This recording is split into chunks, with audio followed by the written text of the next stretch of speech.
కాంగ్రెస్ ప్రభుత్వంపై పోరాటానికి బీఆర్ఎస్ సిద్ధమైంది. ఇప్పటికే రైతు రుణమాఫీ విషయంలో కాంగ్రెస్ పార్టీపై విమర్శలు చేస్తున్న గులాబీ పార్టీ ప్రత్యక్ష పోరాటానికి సై అంటుంది. అందులో భాగంగా రాష్ట్ర వ్యాప్త నిరసనలకు పిలుపునిచ్చింది. రైతులకు మద్దతుగా ఆందోళనలు చేయాలని డిసైడ్ అయింది. రాష్ట్ర వ్యాప్తంగా అన్ని మండల కేంద్రాలు, నియోజకవర్గ కేంద్రాల్లో రైతు ధర్నాలు చేయాలని పిలుపునిచ్చింది.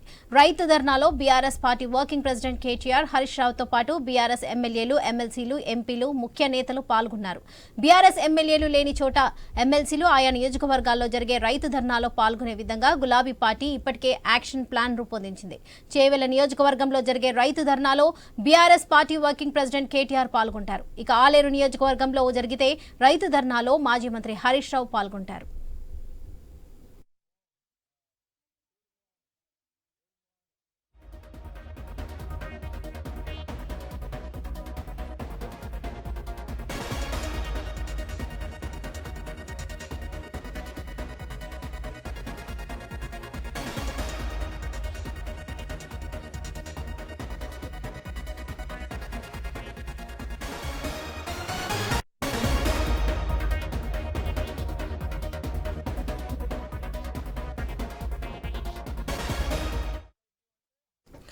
కాంగ్రెస్ ప్రభుత్వంపై పోరాటానికి బీఆర్ఎస్ సిద్ధమైంది. ఇప్పటికే రైతు రుణమాఫీ విషయంలో కాంగ్రెస్ పార్టీపై విమర్శలు చేస్తున్న గులాబీ పార్టీ ప్రత్యక్ష పోరాటానికి సై అంటుంది. అందులో భాగంగా రాష్ట్ర వ్యాప్తంగా నిరసనలు పిలుపునిచ్చింది. ఇక ఇదే విషయానికి సంబంధించి మరిన్ని అప్డేట్స్ మా బ్యూరో చీఫ్ రాజు అందిస్తారు. రాజు చెప్పండి. సో వరలక్ష్మి, మొత్తానికి తెలంగాణ భారత రాష్ట్ర సమితి రైతుల పక్షాన రోడ్డెక్కడం మొదలుపెట్టింది. ఇప్పటికే రుణమాఫీ పేరు మీద రాష్ట్ర ప్రభుత్వం తీసుకున్న నిర్ణయం అంతా కూడా ఫేక్ నిర్ణయం, రైతులను మోసం చేసేటువంటి ప్రయత్నం చేస్తుంది అనేటువంటి నినాదంతో ఈ రోజు రాష్ట్ర వ్యాప్తంగా నిరసన కార్యక్రమాలు పిలుపునిచ్చింది. ఆగస్టు 15కి 2 లక్షల లోపు రైతులైతే అప్పు ఉన్నటువంటి రుణమాఫీ ఉన్నటువంటి రైతులు ఎవరైతున్నారో వాళ్ళందరికీ కూడా రుణాలు మాఫీ చేస్తామని చెప్పేసి ప్రకటించడం అంతా కూడా ఆశాస్పదం. ఇప్పటికీ కేవలం ఫైనాన్స్ శాఖ చెప్పినటువంటి లెక్కల ప్రకారం 31,000 కోట్లకు గాను కేవలం 7,000 కోట్లు మాత్రమే రుణం మాఫీ అయ్యాయి. అందులో అత్యధికమైనటువంటి సంఖ్య కూడా లేనటువంటి పరిస్థితి అని చెప్పేసి కూడా భారత రాష్ట్ర సమితి ఇప్పటికే ఆరోపిస్తా ఉంది. దీనికి నిరసనగా రాష్ట్ర ప్రభుత్వం రైతుల పట్ల చేస్తున్నటువంటి వ్యవహార శైలి, వ్యవహరిస్తున్న తీరుకు, అదేవిధంగా చేపట్టినటువంటి చర్యలు ఏవైతుందో చెప్పి మాట ఇచ్చి మాట మార్చడం పట్ల నిరసన వ్యక్తం చేయాలని చెప్పేసి నిర్ణయించుకోవడం జరిగింది. అందులో భాగంగా చేవెళ్ల నియోజకవర్గ పరిధిలో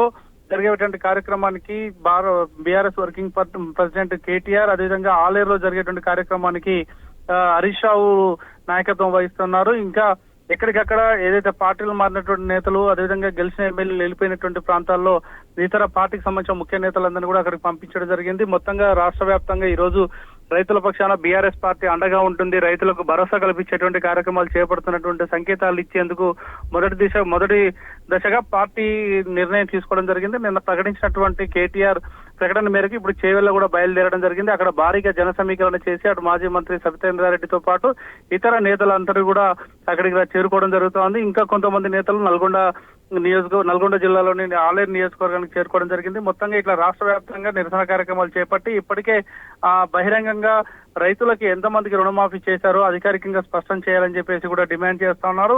పూర్తి స్థాయి రుణమాఫీ జరిగే వరకు తాము వదిలిపెట్టే ప్రసక్తే లేదు, ఖచ్చితంగా రైతుల పక్షాన్ని నిలబడి పోరాడతామని చెప్పేసి చాలా స్పష్టంగా చెప్పడం జరిగింది. అందులో భాగంగానే ఈ రోజు ఈ నిరసన కార్యక్రమాల్లో తీసుకోవడం జరిగింది. వరలక్ష్మి.